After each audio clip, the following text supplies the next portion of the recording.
What is up, everybody? Welcome back to another edition of the Sheehan Show here on Sherdog.com, and I'm absolutely delighted to be joined today by Oban Elliott, the man himself, before his massive fight at UFC 304 in Manchester, not too far away. Not too far away now, Oban. How are you feeling here? You know, I suppose deep in the middle of getting the weight down, getting ready to gear yourself up towards fight week. How are the nerves? How's the body? How is it all feeling right now? Yeah, I'm good. I'm a lot better than the last couple of fights I've had. I'm a lot more chill. Feel like I'm back on Cage Warriors now. You know what I mean? It all feels a bit more normal now. Just getting mentally ready to put my best performance forward and compete. To the level I know I can. I'm not concerned about anything else. You know what I mean? I remember the last time we spoke was just before your UFC debut, and obviously just after that insane fight on the Contender Series. I remember kind of asking you about, it felt like, oh, I've made it now. I'm in the UFC, I've made it. And then, that's obviously not, it's a good mindset to have, but not like maybe the right mindset to be entering a fight with. Even I'm not saying you had that mindset, but that's something you could be thinking of. That's something you could be, that could spring in. But now, as you just said there, and I think you're right, the second fight is almost like, right, I'm getting going here now. Over the next 2 or 3 fights, I'm going to show what it's like. Is that what you kind of feel like here, that it's about improving and getting better from here? Yeah, it's like, imagine you had a job interview where you had to have this most ridiculously intense fucking interview stage process. Then you get your first fucking month at work, and it's like a trial month. It's a real fucking intense process. But now I'm settled in.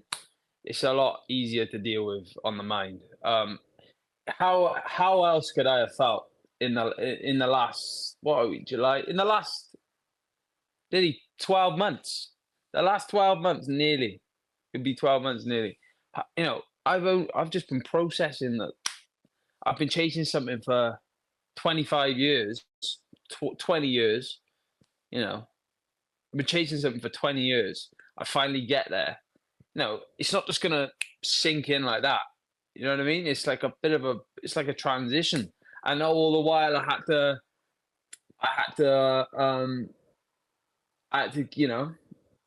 still put a performance forward to win my fight. You know what I mean? Whilst dealing with everything else, whilst everything kind of came at once, so, it was challenging in a weird way. It was like I wanted everything to kind of slow down and give myself a chance to get used to it, but I was in. I was straight in, and that's how it goes. And you either sink or you swim, and thank fuck I swam, because now I can it's only going to get better from here, you know what I mean? But those are the situations, like, it's like UFC jitters, isn't it? And funnily enough, the fight week of my last fight, Tom Aspinall messaged me, and I actually listened to the message back the other day because I found what he said was so useful and so helpful. And he just, like, I won't say exactly what he said, but he just said UFC jitters for the week. And I'm like, going into this fight, it's like a big fight. I've been waiting to be on a UK UFC for, since they were ever happening. And I'm just telling myself, if you're fucking nervous for this, you're weak. You know what I mean? So I'm just I'm a lot more grown up. I'm not like a, excited kid about it as I was probably 6 months ago. And that, I couldn't have helped it, I don't think, 6 months ago, being an excited kid about it. I'm only fucking human. Of course. Do you know what I mean? I've finally got where I want. I'm absolutely landed. But when you take all of that nonsense away, it's the same competition that I was doing when I was a 12-year-old kid that I've got to focus on. And now I feel like I can finally do that again. So I just want to ask you just maybe 1 or 2 more about that, because I think a lot of people can understand, right? You know, if you have as you said, job interview or something big in your life, you can understand the 2 or 3 weeks before preparing for, you know, getting married or whatever it might be. You can understand that nerves, right? What I don't think people can understand, people like myself and others, is when you get there at that night and you're like, right, I'm going to fight another human being here tonight, and I've done this before. But this is the UFC. I have the UFC gloves on. This has been my dream my whole life. Did you have a moment like that where you're sitting there in the dressing room, you strap on those gloves, you're thinking, what, like, I know a lot of people say, what am I doing here? But also, like, how did I get here? Am I ready? Was there any moment where you're like, fuck this, I'm going home type of thing? It was horrible. Yeah. It was fucking horrible. There's honestly, everybody I've told, it was... and I got there. I remember it so clearly. I got there, right? I was all cool. I was all good being there. I got there. I did the drug test. I actually begged the drug tester to come to do me straight away because I was fighting second fight. Had the drug test, done all that, and then it all happened. So I was like, oh my God, I'm getting my hands wrapped. The first fight was on. As soon as that fight's done, I was out. And I was like, Jesus Christ, give me a couple more hours to digest this. I was shitting myself. I've told everybody that. You know, I was fucking shitting myself before that. But like I said, I just kept telling myself, you know, keep it together, you know. I had to keep it together. Didn't really have a choice. Don't have a choice in them moments, and that's kind of where you find out what you're made of. But oh my God, when I got the UFC gloves on, and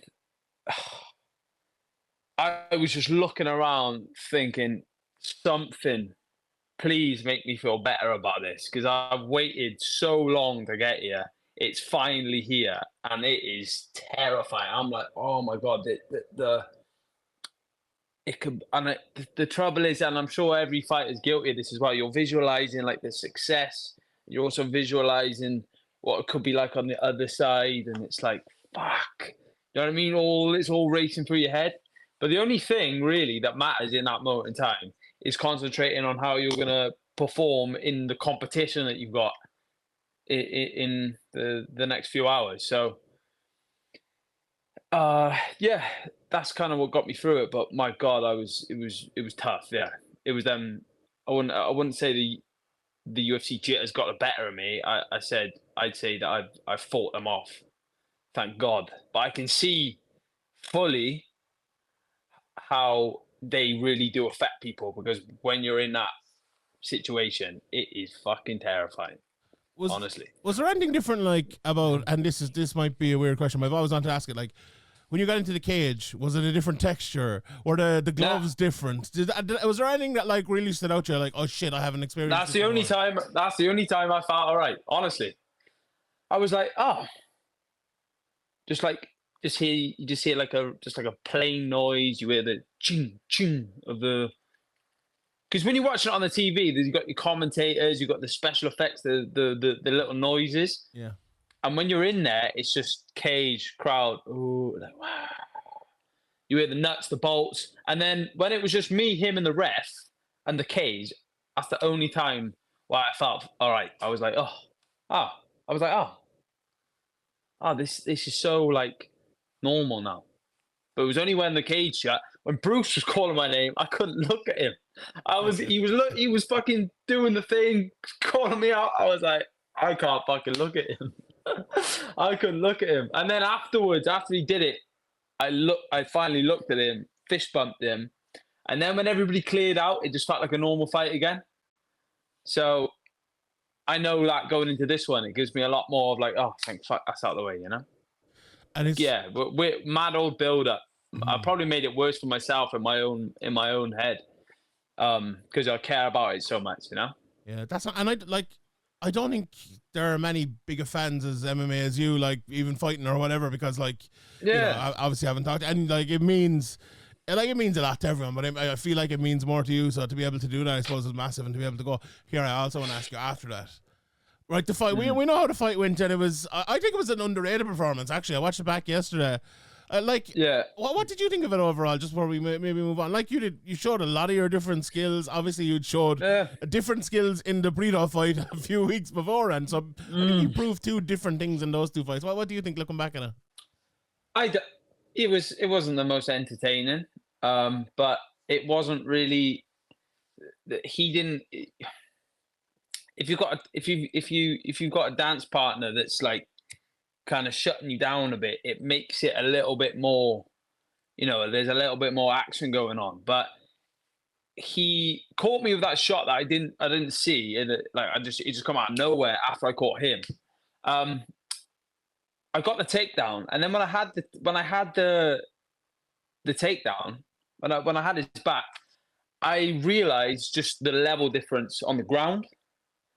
And I was in there thinking, I am levels above this guy on the ground. He's got power. He's got power. He's got fast hands. He's an incredibly strange shape. He's like down there. He's like, his head was all the way down there, but his arms were longer than mine. He's really difficult to kind of get into a rhythm with. And other fighters don't understand that. If you're fighting somebody who's really awkward, if you're fighting somebody conventional who stands in front of you, you kind of expect what's coming at you. And he was just so unorthodox. But I was just, he wasn't, I don't think he had the ability to get out of the positions I was putting him in. And I was dominating and winning. So why would I jump up and sabotage myself just to please a drunken audience, which I have told time and time again I don't care about. So, yeah, I've had fights which are super exciting, like the one before the Kite Brito fight. Imagine if that was in front of the. Insane. Do you know what I mean? That was crazy. Yeah. That was crazy. That was like a Justin Gaethje fight, but then this fight was it didn't. I don't know. Styles make fights, and me and him together didn't really make that of a wow exciting fight, but I thought it was a good fight. I'm happy of how I did. Yeah, I can definitely do better, but yeah, I'm happy of how I did. After the win, then did you? I just imagine. I don't know if you are a Father Ted fan, but when he won the Golden Cleric, you read out all this list of people who he hated or who wronged him beforehand. Did you have any bit of that? Because I remember we talked before, right? And obviously, I've been talking to you since I think you're 2-0 and 3-0 in the cage wars, whatever it might have been. And I remember talking after a couple of losses, and you were saying a lot of people went against me. A lot of people, were writing me off and all of this. When you got to the UFC and you got a win in the UFC, was there any sneaky like, well, you wrote me off and look where I am now? Fuck you. That's what I gotta say to them. There is that. I couldn't care less. No, there's not that. Rub it in your face. I'm like, wow, yeah. I would 2 minutes. Yeah, there was, but I don't know. I guess I've just grown up a bit. I'm 26 now. Yeah, but there's definitely that. I don't really have to do it or say anything for them for people to probably who did write me off once upon a time. Feel silly. I'm sure they feel silly, and I don't. Honestly, I could not possibly care less about them people. They are just sad, silly little people. So, yeah, fuck them. It's a mad too, though. Sucks to be them. Yeah, you see people coming up like in cage or whatever it might be, and they lose a fight, and people are like, "Oh, this phrase fraud check." No, it really annoys me because how many people like have lost the fight on their way up and turn into champions? Yeah. Look at Charles Oliveira's last, I don't know, 10 or 12 fights, whatever it might be. It's just crazy. Well, isn't it? the way I see it is, what's Hulk Hogan's win-loss record? You tell me it. There, go on. You don't know it, do you? No. Or The Rock's or John Cena's. You don't know the fucking wins and losses. You just know the story that's told along the way, and I know it's different. But that's the way I see it. Like, my record is what it is. I don't really care. I don't care. I don't. McGregor says it. He says, you sleep on a win, you wake up on a loss. I believe that's what he says now. I hadn't heard that, but I like it. That's good. Yeah. If you're caught sleeping on a win, you wake up on a loss. So I'm not sleeping on my win. I'm just one fight at a time. Just one competition at a time. at a time. And when it comes to them fraud check things, right? The only people, the only if a fighter wins or a fighter loses, those who are involved understand that anything can happen on any given day. So if you do find yourself like caught up in what other people are saying about you, you just need to realize like the only people who've got negative things to say about any fighter are the ones who just have fucking no idea really about the sport in general. So yeah, I couldn't. Of course, I appreciate people who say nice things about me, but then at the same time, I know if I lost 5 in a row now, they're not going to be saying anything nice about me. So I don't really give a fuck either way anymore, to be Yeah. honest. I've been on both sides of the coin at a relatively early stage of my career, so I don't really care anymore. You spoke about WWE there, and I have to ask you about WWE because, like, it felt there for a while. You were front row at every show coming up, and as I said, a big fan of MMA, but also a big fan of WWE. And I feel like right down through the years, I've always been like, oh, will John Jones go on WWE? Will McGregor go on WWE? But it always seems to be like the ones, say, like the Shayna Baszlers or the Tom Lawlers. People are actually wrestling fans who turn out to be wrestlers, and I feel like you're actually a wrestling fan. Is it something you? I'm a big wrestling fan, and that is something I'm working on 100%. Yeah. What does that mean now? You're working on it. What does that mean? I won't say too much, but I'm working on it. Yeah, that's gonna be my career. Will I will finish. And I say this to people who ask me, other people who've asked me this question, right? If I can go from never having an MMA fight to saying I'm going to fight in the UFC, if I can go from that to that, I can say now, as a UFC fighter, under the TKO banner, I'm going to finish my career as a WWE superstar, 100%. That's how it's going to end. When I'm in my 40s and that, 100%. How did it feel sitting there ringside watching all the WWE? I know when you were over in America, you went to the show and things. It's a different sort of crazy, isn't it? Yeah, and I can't believe how rough it is. Of course, I knew it was rough, but when you're up there and you're that close ringside and you're seeing the bumps they're taking, it is rough. It's not. People call it fake. They're stupid. Honestly, they're not trying to knock each other out with every punch. But mate, if you think they miss every punch, you're mad. You watch some of the bumps they take. It's like me and Paul Craig were sat there next to each other the other day, and we were like, fucking hell, they do this like every week. And we fight every couple of months and we're all banged up. They do that every week, twice a week sometimes. Hats off to them, 100%. You can't fake gravity, as they say. Ken Shamrock said he got injured way more doing wrestling than he did in 100%. Well, exactly. You can see why. Yeah, you can definitely see why. It's a rough old game. Before we move on to the fight, I'd be remiss if I didn't ask you about Chael. Like, we've been talking about that for a long time, throwing messages out there to Chael, responding to videos that we've talked about him. Yeah. So to finally get to meet him, for him to be at the fight, what was it like? Any moments from that? Yeah, that was it's just there's a saying, you never meet your heroes because you'll be disappointed, but I don't believe in that one fucking bit. I must just have good ones. I don't know where that fucking phrase come from. Yeah, what a guy.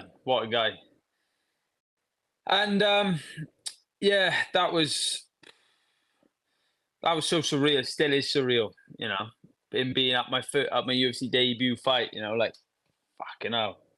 Who would have ever thought that? How them stars would have aligned, It's crazy when you think of it, innit? Yeah. What did he think of the wrestling? What did he think of the performance? He said it was good. He was when I met him at the ESPN set. We were talking like the techniques, and he was like, "I'm not sure how good that was." And there was a stage where Val was underneath me, and like he gave himself like a mounted triangle, and he like escaped. And he said the defense to that is you hold his head. And I was like, I know, yeah, fuck it, you are right. I don't know. I just forgot at the time. I think there's pictures of me holding his head to stop him doing that. But he was so explosive, he crawled out anyway. But Chael was right. I could have held that position a lot longer if I just locked onto his head, you know, just like really pried it in. We were talking technique and our plans going forward, which obviously will have to stay between us. But no, that's not good. Now, come on, give us a bit of an insight. It was like I said, undisclosed. Yeah, well, we won't talk about the undisclosed area. There, you're in some sort of bomb shelter. Yeah. When you see walkie-talkies behind, you know there's something going on. Like, I don't know if you noticed, I've been actively trying to hide that but I guess you've seen it now. So yeah. Don't worry about what I've got going on over here. Don't worry about that, Sean. All right, don't. Also, don't by the way, worry about that. We had an ongoing storyline there for a while about where you were working when you were coming up in Cage Warriors. Is all the work gone now? Are you working anywhere at the moment, or is it 100% UFC? Like I said, undisclosed. Right. Well, okay, we'll leave it at that. Undisclosed. Yeah. I can't say too much right now on that. Right, you never know. You never know who's listening. Yeah, you know the tax man probably. Yeah. Gotta be careful. Be careful. Right, Preston Parsons. What do you think? What do you think about Preston Parsons as an opponent for the homecoming? And it's not officially a homecoming, but the return back to the UK. It is, isn't it? Yeah, I guess it is. Great opponent. Good test. Looking forward to getting in there with him and seeing what I can do. Definitely. I remember the last time we were talking, I said to you about I thought Val was bigger than he was, to be honest, right? And you got in there, and obviously you were much taller and bigger than him. I feel like Preston has a similar body type to Val. Different fighter, obviously. You know, I don't think he's any knockout in his career, but he wrestles very well. And he's good jiu-jitsu. I don't know, but I've seen a couple of things. He's either 5'9", he might be 5'11". I've seen two different things. I don't know how tall he is. I'm not entirely sure about the size of him. I just know my coaches have studied his style and that. So yeah, I'm not too sure, but yeah, obviously great fight. You know, he's on his second contract in the UFC. You know, that's no joke. That's a great achievement. Fair play to him. It's going to be an honor to get in there with him. Fair play. He's making the trip over. It's going to be a war. What do you think of his style? Obviously, he's a lot of submissions, a lot of arm bars. I know arm bar is kind of a thing that we don't see in the UFC much anymore. Do you think? Well, did you see Kite Brito got me in an arm bar? See how that worked out for her? I remember that, yeah. And her bicep curled out of it. So I see that. My bicep curled out of it. Biggest arm in Wales. Yeah, is that it? Biggest arm. Biggest arm. But what you think I got two of them. I got two. What do you think about his jiu-jitsu overall? And jiu-jitsu in general, like, it feels like there was a stat came out there during the week that, like, there's way less submissions than there ever has been before. Do you think, like, it's still a legitimate way to get to the very, very top, like, kind of banking on submissions, maybe? Yeah, without a doubt. It's definitely a threat if you don't know what you're doing down there. But I just think maybe that is because people are getting more understanding of the positions and the defenses. Unless he like whips out and puts me in a sharpshooter, I don't think he's gonna catch me. I hope not. I don't think he is. I'd be very surprised if he does. But if he does, fair play. Obviously, I've given that my utmost respect and attention for the training camp, how good of a fighter he is, and clearly how good of a grappler he is. So, yeah, it's my job to stay out of them positions and hit him so many times that he'll think he's surrounded. I know there was someone caught in a Boston Crab there a couple of years ago down in Bolton at a show, so you'd never know. I hope I don't catch. No. What's it been like preparing to fight a little bit later? I know you're going to be earlier on the card, so maybe it's not as bad for you as other people. Yeah, it's not too bad for me. It's perfect for me. I'm like prime time. I'm like 12 at night. That's like perfect time on a Saturday night. It's like when like a main event would normally be, innit? Yeah, ideal. But like, so, if I was you, I'd be kind of almost preparing to stay up to watch the rest of the fights. That type of thing. Yeah. Oh, there'll be no fucking struggle with that. I can never sleep after a fight. I get like for the days after, I'm like an hour, 2 hours here and there. I just can't sleep after them. Crazy. I Yeah, it sucks to be the boys at the top of the card, but it is what it is for them. They're top of the bill, but they gotta. Obviously, it says a lot. The American audience must be into the UFC that much that we got to cater to them, which is what it is. The last thing I want to ask you is about the fans, right? So you've obviously fought around the UK a lot, and you've had the Welsh fans are insane. There's been obviously a few cards where there's a few Welsh lads on it and all. But I just wonder, like, since you've gone to the UFC, you've become a guy who's been on the big shows and been talked about, and with Chael, and you see with CM Punk and all. I feel like you've gained CM Punk and all. Yeah, it's fucking mad. Well, yeah, you kind of.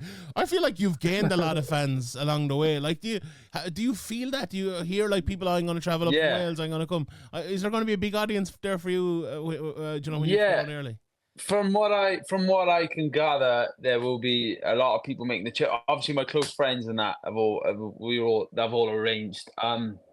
But yeah, it's been mad. I definitely feel like I've had a boom in the fan base. I didn't know how it would feel if it ever did happen, but it feels good, and I appreciate everybody who's got nice things to say about me, and people who stop me for pictures, which happens fucking all the time, which I still can't believe happens. But people stop me for pictures, like the kids. That's what I love the most is the kids.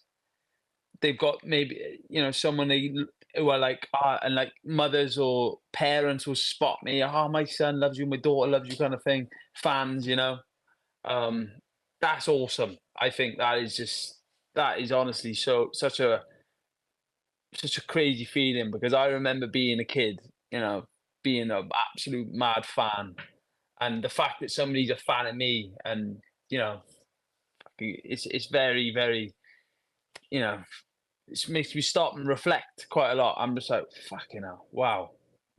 It's just the interactions, and online especially. It's really nice, really good. Can't thank everybody enough, honestly.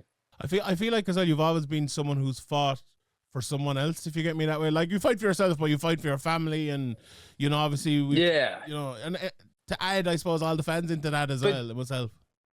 But you it's different now, because like I said before, remember when I said, I made it now?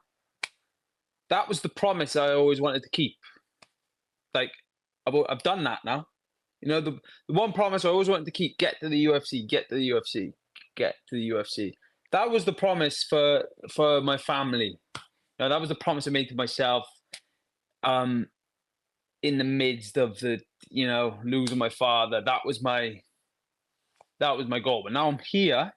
It's like in one way, that chapter on that book is finally closed.